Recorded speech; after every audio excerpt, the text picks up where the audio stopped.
Amendement numéro 14, Monsieur Abdou Mbow. Amendement numéro 15, Madame Thérèse Faye.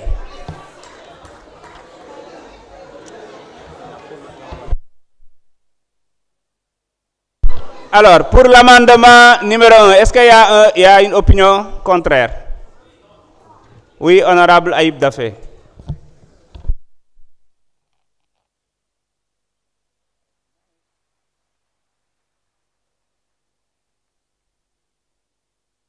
Voilà.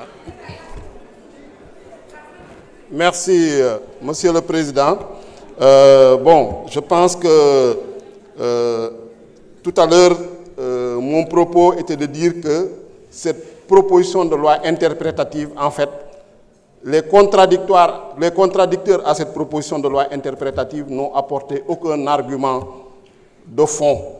Ils se sont perdus dans des arguties juridiques, ils se sont perdus, en tout cas, dans des amalgames, ils se sont perdus dans vraiment du dilatoire, des manœuvres dilatoires, pour nous faire perdre du temps, en réalité.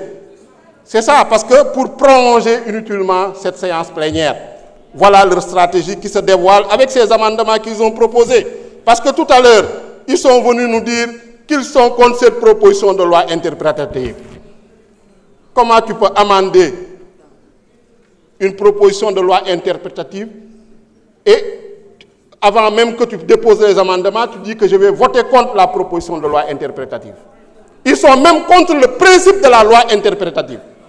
Madame, nous avons sax ci loi interprétative. Nous dañu néwon nañu bayyi amnistie bi.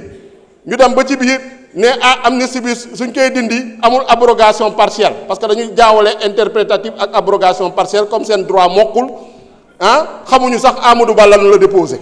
Il a fallu que Amadou Ba dam di expliquer sonn bay bëgg dé dem ci ñu dem na saga nañ ko sax ñoo xamné comprendre ñu dara amuñu diplôme amuñu lijaasa xamuñu dara daf nañu ay 10 législatures duñu lire duñu xol kayit yi duñu xol rapport dañuy bind ay questions écrites di poser ay man amna kenn suñu benn collègue bo xamné néna daf na fi 5 législatures bé passé poser na question écrite ministre de la finance tontu ko né ko lu ngay wax yépp dara du ci dëgg buñu distribuer question écrite dama rouss sax pourtant da ngay soko lire suy poser question écrite ça y poser rek wax journaliste yi publier len ko journaliste poser question mais bañ ko tontuwee partager wul réponse yi de nañu partager réponse bi ak journaliste ngeen xam ne question écrite ñu muy poser ay question tapalé la donc nañu bàyyi tapalé bi nañu bàyyi caaxaan bi munoo il faut être cohérent munoo nekk maanaam munoo nekk contre dara ba pare na da nga koy amender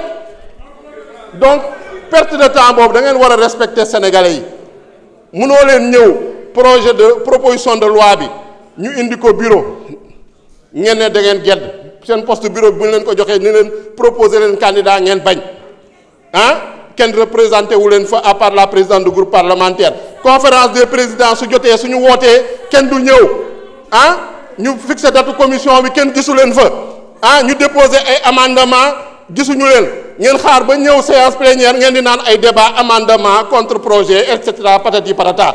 Je pense que nous sommes sérieux. Les Sénégalais, on fait un travail sérieux.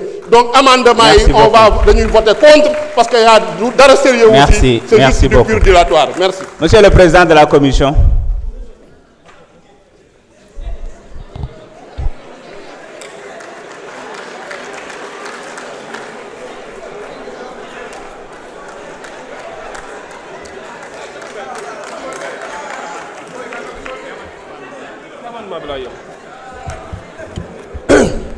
Je vous remercie, Monsieur le Président.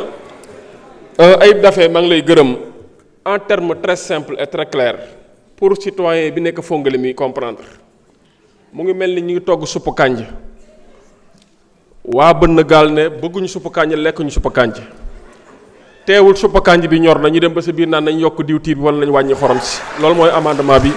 Ma ñaan ngeen rejeter ko parce que c'est du dilatoire, ce n'est pas pertinent ni logique et cohérent, c'est du dilatoire. Monsieur le Président, chers honorables collègues, veuillez rejeter les amendements présentés. Je vous remercie. Merci beaucoup. Monsieur le rapporteur.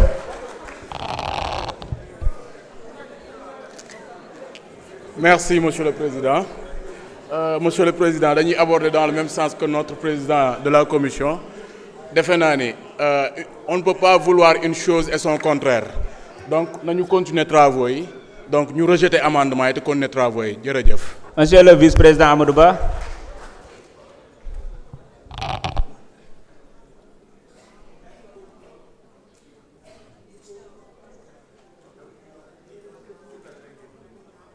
Veuillez insérer votre carte, s'il vous plaît.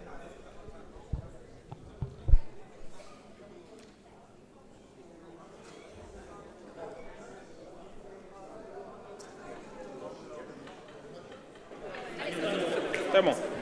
Merci beaucoup, Monsieur le Président. En réalité, à la lecture des 15 amendements qui ont été proposés, on se rend compte que les honorables députés de l'autre camp n'ont fait qu'apposer leur signature et ne veulent pas assumer la paternité de ces amendements parce que le contenu les déshonore, ils le savent.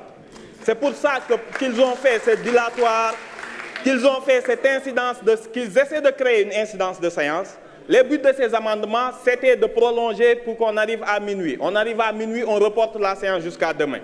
Mais à la lecture du contenu des amendements, indigne des hautes personnalités qui sont là, aucune personnalité, notamment l'honorable député Aïssata Sall, ne peut supporter, ne peut assumer l'amendement écrit par Abdou Mbow.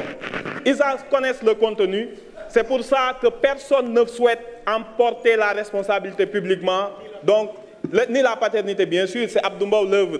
Vous voyez, il n'y a que des signatures. On leur a donné des amendements qu'ils ont signés comme ça, comme des automates. Donc je pense qu'il faut continuer les travaux, merci, et les rejeter.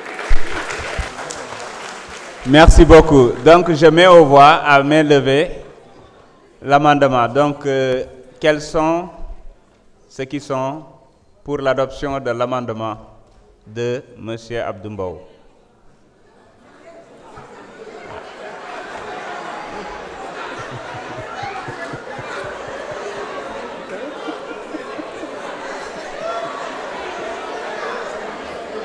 Quels sont ceux qui sont contre?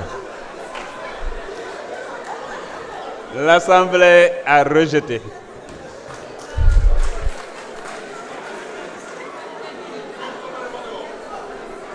Maintenant, mes chers collègues, j'espère que vous avez tous inséré vos cartes. Nous allons passer au vote. Je mets aux voix l'article 1er. Donc le vote commence.